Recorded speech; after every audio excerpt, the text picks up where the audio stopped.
And welcome back to the First and Goal podcast. My name is Lewis. Next to me, as always, my beautiful co-host Laraib. We are here to break down the Super Bowl 59 in New Orleans, almost in my backyard. The Kansas City Chiefs and the Philadelphia Eagles will be matching up for the final NFL game of the season. It's awesome. I'm so happy we're here, but there's a little bit of sadness that creeps in around this time of the year that this will be the last Sunday in football until next September. So enjoy it while it's here. Have a great time watching the Super Bowl. We are going to be together watching it in Houston. That's going to be a fun time. But there's a lot of stuff to get to for this game, Laura. And it's tough. It's exactly where you want to dive in, but I'll let you start. What are you looking forward to in this game?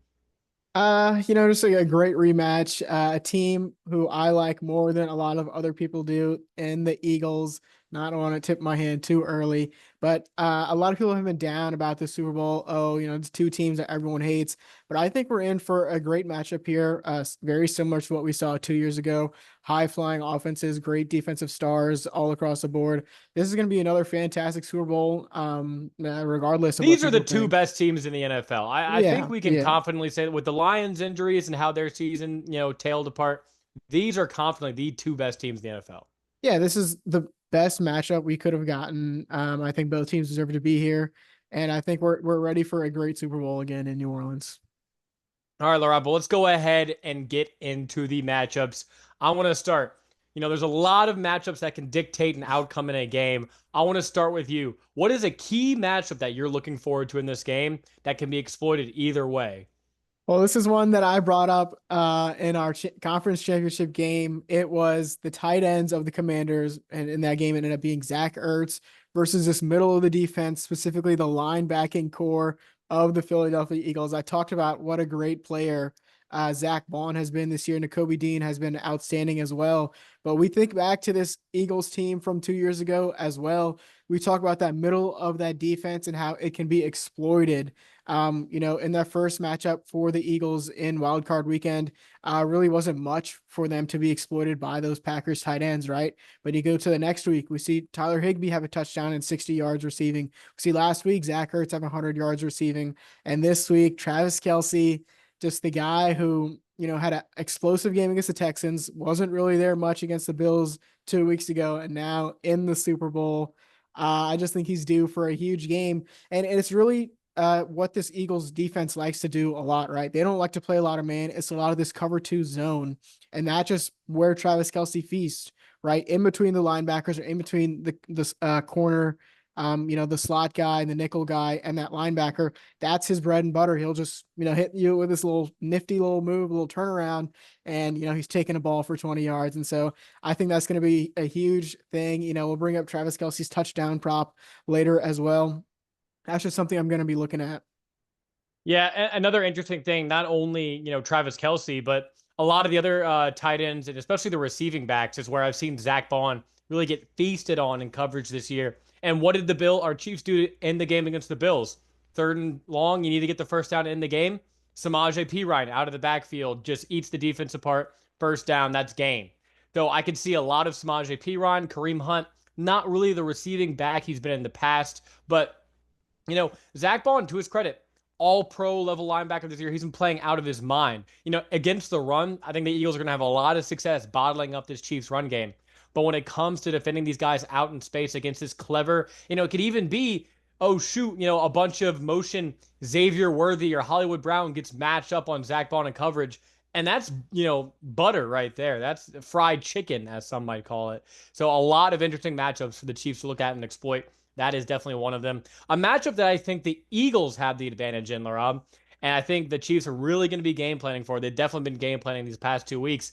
Is this interior of the offensive line for the Chiefs against the interior of the defensive line for the Eagles? And I'm talking about Jalen Carter and Jordan Davis. And ever since the Chiefs had a lot of offensive line issues this season, a lot of reshuffling, but ever since they moved star left guard Joe Tooney to the left tackle, bringing Mike Caliendo as a start left guard, they've really shored up that front, but they haven't faced a really elite interior defense like the Eagles have. Last week, Ed Oliver, proved a lot of problems. He got a lot of pressure on the interior. Some of these other Bills guys moving Mike Caliendo around. And with Jalen Carter, you have to double team him. He has been such a monster all season long, by far the best defensive player in these playoffs. And, I think the NFL honors are tonight. I don't think they do them on Saturday anymore. Um, but it wouldn't shock me if he won Defensive Player of the Year. So he's been that level of a difference maker for this Eagles team. So the Chiefs have to focus a lot of guys, maybe keep a running back in like a Kareem Hunt or Isaiah Pacheco in to chip block on the interior. Because, Mahomes, if he gets out of the pocket, he can break contain. If a edge comes screaming off, he can step up and make a lot of people miss. But if you get that immediate pressure, it's going to be hard for Mahomes to spin out of it and make a lot of plays down the field. So that is a big thing I'm looking for. If the Chiefs want to win this game, you need to contain Jalen Carter. And even the running game, Jordan Davis not the big of a name like Jalen Carter, but he's just an ultimate run stuffer. And if you have to be able to run the ball, the Chiefs have not really been that successful running the ball, outside of Mahomes scrambles really this entire playoff. So that is definitely something to be worried about if you're a Chiefs fan. Yeah, Lewis, on that Chiefs rushing attack, 22nd in success rate since week 10. They have not looked that impressive. And someone who I know you really like, Nolan Smith Jr., Mm-hmm. someone who comes in off of that edge position. Speedster. Exactly right. He brings in that speed threat. When you talk about when you move Joe Tooney into that Left tackle. left tackle position, moving over from left guard. That's been great for them. But Caliendo on the outside, trying to slow down Nolan Smith, Jalen Carter coming up the middle. I think that is going to be a huge recipe for success for the Eagles, especially like we just mentioned, when they can't run the ball and you're getting into those second and long, third and longs. It's going to take a lot of Mahomes magic in this one. But another matchup that I want to highlight, Lewis, is going to be this wide receiver core of the Chiefs versing up against this young rookie secondary of the Eagles. The Eagles, Quinyon Mitchell and Cooper DeJean, two rookies who have been playing outstanding. Just two other guys who are on NFL honors to be defensive rookie of the year. But how are they going to step up in a huge spot like this, the Super Bowl, and your two rookies facing up against another rookie, Xavier Worthy, a stout veteran in D Hop, and of course, Juju, another veteran, and Hollywood Brown, who maybe hasn't gotten the most burn in these last couple of games, but still someone who can take the top off the defense. For the Eagles, the best pass defense in the league in the regular season, giving up 174 yards. But throughout these playoffs, 200, 300 to the Rams, 255 2 weeks ago to the Commanders. This is going to be an interesting matchup, especially for Mahomes. Can he get to that 230 mark passing yards? Some of his numbers when he gets to that, I think he is, the Eagles, excuse me, when the Eagles give up 230 passing yards, they are 3-3. And if they give up less than that, then I think they're 14-0 perfect. So that's going to be a huge number for Patrick Mahomes. Can he exploit these young rookies, put them in bad situations, similar to James Bradbury, who, had that bad holding call in the last Super Bowl? What sort of positions is Vic Fangio going to want to put them in? I think this is going to be a huge matchup, with the highlight that Travis Kelce is going to be. You don't want to sleep on these Xavier Worthy type of guys who, exploded in the Bills game 2 weeks ago.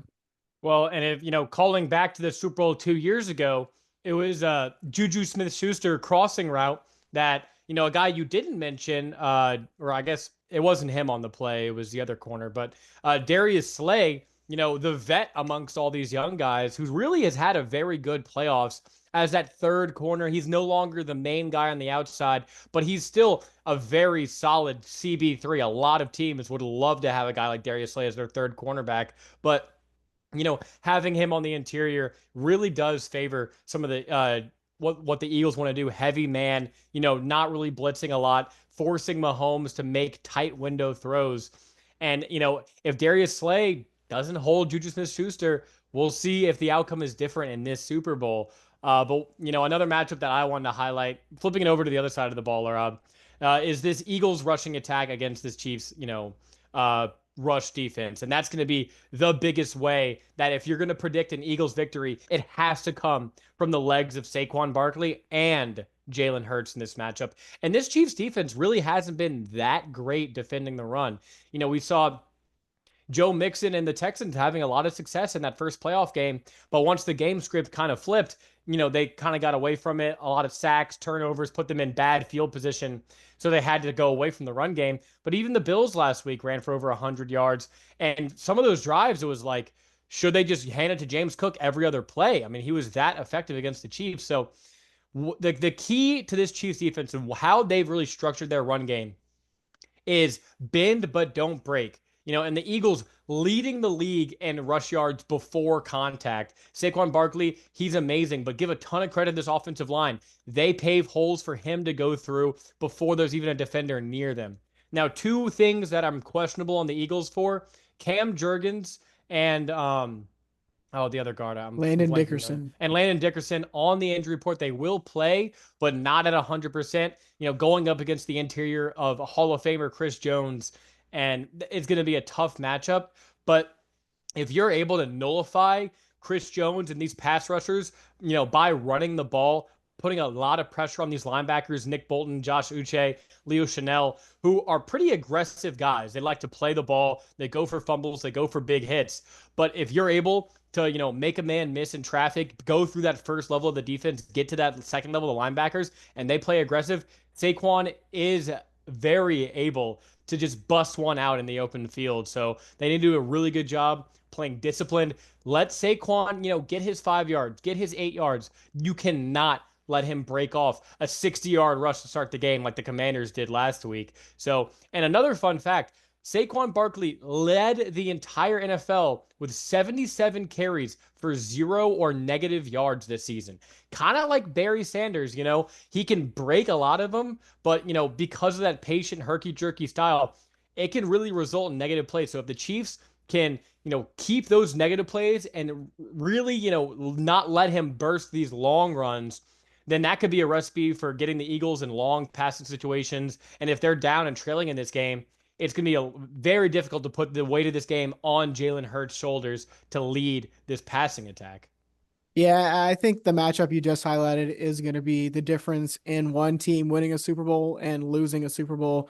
The Eagles have relied on Saquon all season long. It's been what they've been great at, and that's why they've been dominating games. And like you mentioned, if they start getting this Eagles team into third and longs, can Jalen Hurts come up big? I think that's what Steve Spagnuolo is counting on, forcing Jalen Hurts to make big plays. Now, I do want to say Jalen Hurts in his 2 career games against Steve Spagnuolo, 380 passing yards and 304 passing yards in those 2 games, respectively. So it's not like he can't do it, Lewis. But before we give you our picks for the Super Bowl, we want to throw some interesting props at you guys. We'll start off with some of the, more tamed ones, and then get into a little bit more of the fun ones later on. Of course, the big one that I highlighted earlier on was Travis Kelce anytime touchdown. Getting Travis Kelce to score a touchdown at plus odds anytime, I think that's always a great bet. That being at plus 125, I think that's a real good one. Another one I really like, Hurts, of course, minus 115. That tush push is going to be a staple of the Eagles anytime they get within within the 2-yard line, to be honest. And so those are two ones that I'm really looking at. Yeah, one that I really liked, and I want your opinion on this. Saquon Barkley longest rush is at 23 and a half yards. And these Chiefs linebackers, they play aggressive like I just talked about. And, the way that this line can really open things up for Saquon, he is due to have an explosive rush at some point in this game. And if the game script is a tight game where the Eagles can continue running the ball and feeding Saquon throughout, then that's going to lead to, Saquon always does his best in the second halves and fourth quarters. That's when the defense starts to get tired and he can really put pressure on an opposing defense. I think, at even odds, plus over 23 and a half, I really like him to hit that mark. Yeah, that's a great one. I like that one too.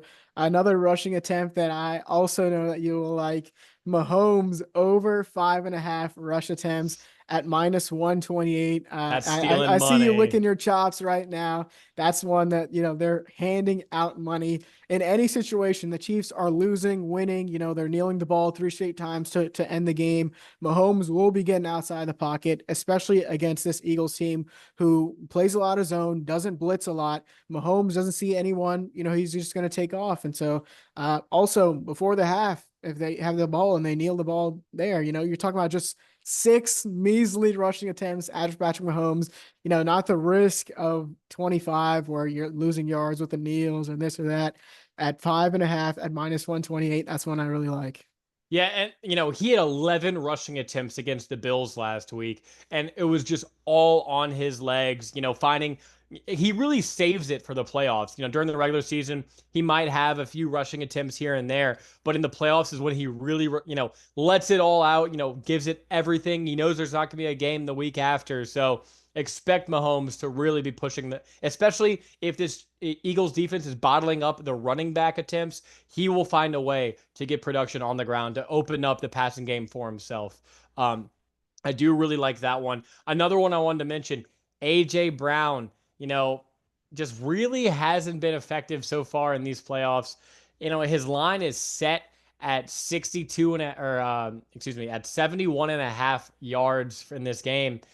Laraib, I got to take the under in this one. And I'm also going to take the under on his longest reception of 26 and a half yards. I just think that the Chiefs defense is going to put the Eagles in positions to pass, and they're just not going to be able to connect. There's been a disconnect all season long with those two. Now, I'm not going to touch Smitty. I really do think Smitty's going to have a decent game in this one, but not confident enough to bet on him. But A.J. Brown, I'm sorry, dude. I need to see it. Now, he had a great game last Super Bowl. We saw the massive long ball he had. So, but I just think in this matchup, it's going to be tough given the Chiefs defense has really leveled up. Getting Jalen Watson back for the playoffs, he's been huge at that CB2 outside of Trent McDuffie. So I think A.J. Brown's going to have another tough game. That's a really risky one because it just takes one go ball One go ball. to just explode that one. But let's go ahead and get into some of the ones I think a little bit more fun. Any player or coach to cry during the national anthem? Yes is -670. No is plus 420. Chris Jones, if they pan the camera to him, he will be crying. Nick I think this is Sirianni, Nick last Super Sirianni, Bowl. last Super Bowl as well, also crying. I think this one is another free money play. I will say, this is the Chiefs' third time being in the Super Bowl. A lot of these Eagles, their second time in the Super Bowl. Maybe it's like, we've been here, done that. For that juice for the no, it's hard for me to turn that one down. But, that camera is going to be panned. It's going to be a long national anthem. That, I think the line, I don't know if you saw, Larab, Speaking of, yeah, 120 and a half right at seconds, 2 minutes. 2 minutes. John Baptiste, I'm not a huge fan or knower of his work, but if you know him, then minus So 110 on the insider over. information, maybe insider information. The last national anthem he performed, I believe it was an All-Star game. I'm not exactly sure the sport. 3 minutes, Mm, 180 seconds. So So you're he's telling me gonna this is lay it free? out for this Super Bowl. I love the over. This is the performance of his life. I don't care. I'm not a big John Baptiste guy. I know someone's gonna flame me in the comments, but you know, this dude giving the performance of his life on the biggest stage in the world. Come on, let those pipes ring. Get the over there. All right. One last one, of course, Gatorade color. If I had to Mm. ask you right now, what color would you be picking, Lewis? Laurab, it's got to be purple. I know purple's the odds-on favorite. It's been the last two for the Chiefs. It just, you don't really want to go team colors, right? Because you don't get that visual color pop whenever it's, you get that still shot of it splashing against the coach's back. The red, looks good when the purple's on it. And even, the green for the Eagles, a good visual pop. Now, I will say, I don't know if you can parlay these, but if you like the Eagles in this matchup, if you could parlay Eagles money line with orange Gatorade, that would be a great pop of orange on Nick Sirianni's back. I'm just saying that would be a really good parlay potential. Yeah, orange was my go-to here. At third best odds at plus 400. I just think that's a standard color. Everyone likes their orange Gatorade. And like you mentioned, you think of iconic, Gatorade falls. Orange has got to be up there, right? So I think orange at plus 400 is good value. And I think I mentioned this on our last episode, which you should definitely check out. Travis Kelce to propose to Taylor Swift on the field, 12 to 1. Not a lot of markets are giving this one out, but hey, I mean, if you think the NFL is scripted, this is your time to cash in on that theory. Travis Kelce right after, and potential Travis Kelce last game of his career. Also, you can bet on that. I don't know when that would pay out though, but I'm pretty sure it's 3-1 that he will announce his retirement after the game. I'm gonna go with no on that one, but that'd be a one hell of a way to ride off into the sunset with a Chiefs victory. Speaking of, it is finally that time. Now let me introduce this by saying me and Laraib do our picks. If you've been following along all season, Laraib won the regular season, whatever. That's not what we play for. We play for the playoffs and we play for the Super Bowl. And right now, throughout these playoffs, I am up by one. But that doesn't matter because this Super Bowl is worth 2 points. But that means Laraib has to fade my pick. So I will start, Laraib. I think we have a good general idea of which way we're going. But this is a historic game between two teams. I think the Eagles have Hall of Famers littered all across their team. Future Hall of Famers, guys, all multiple time all pros. But this is a legacy. That's a legacy defining game for one team.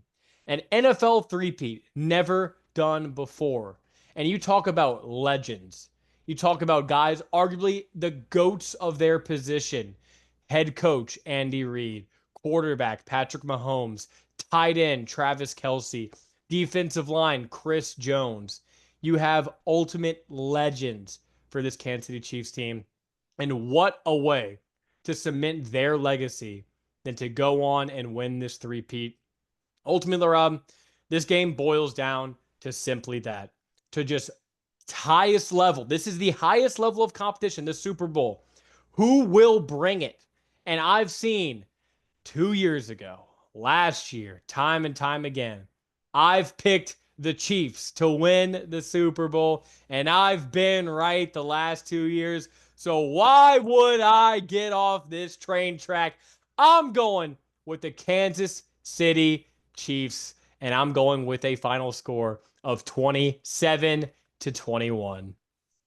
And that means I'm picking the best roster in the NFL, the best offensive line in the NFL, the best defensive line in the NFL, the best secondary in the NFL, the best running back in the NFL, the best current defensive player in the NFL. I'm going with the Philadelphia Eagles, who are going to have to dominate this game offensively and defensively because, like you mentioned, Patrick Mahomes going for ring number 4 in the same level as Brady, Bradshaw, Montana onto that echelon. This is historic, like we've never seen before with the three-peat. But I just have to trust in the better team, in the better roster to get it done in the biggest spot. It took the Avengers 2 tries to beat Thanos. Here is try number 2 for the Philadelphia Eagles. I think they get their revenge and they win this game 30-27. And it is settled. It is locked in, set in stone, hell, set in iron right now as we have made our picks.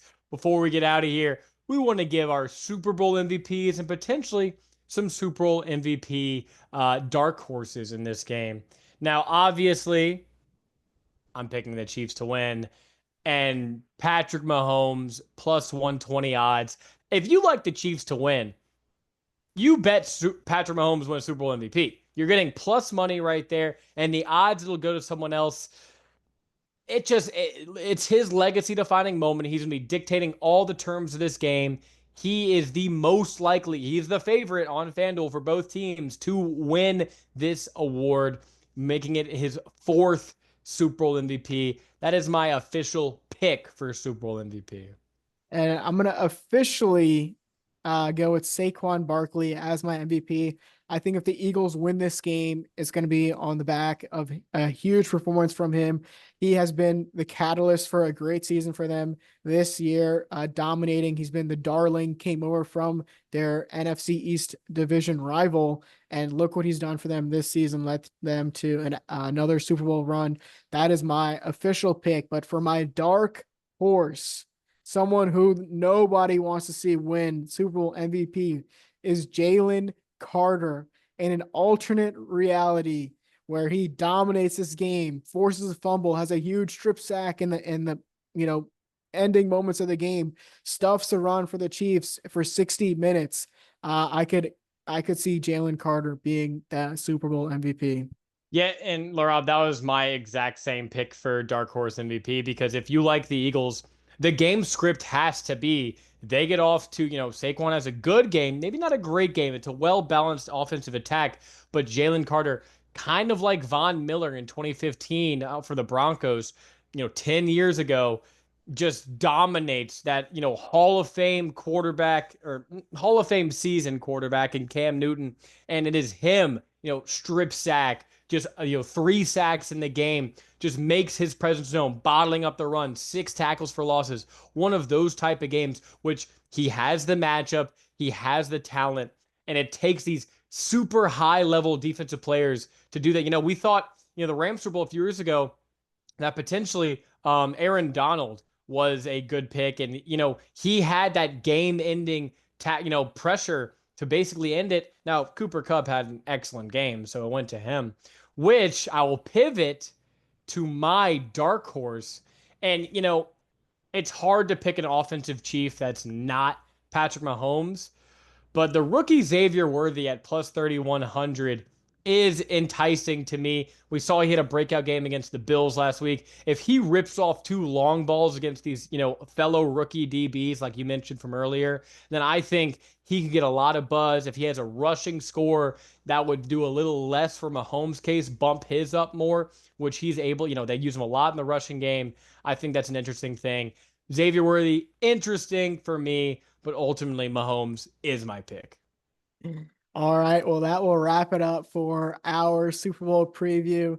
Like Lewis mentioned earlier, we will be together for the Super Bowl. And so maybe we'll have some instant reactions for you or an emergency pod if something crazy Mm. happens at the end of the Super Bowl. But I think we're due for a great game between the two best teams who deserve to be here. Will this be a legacy defining moment for the NFL, or will the Eagles come out on top in the rematch against Thanos? I know who I like. You know who you like. Butler Rob, do you have anything else to say before we get out of here tonight? No, this is the First and Goal podcast signing off. Peace.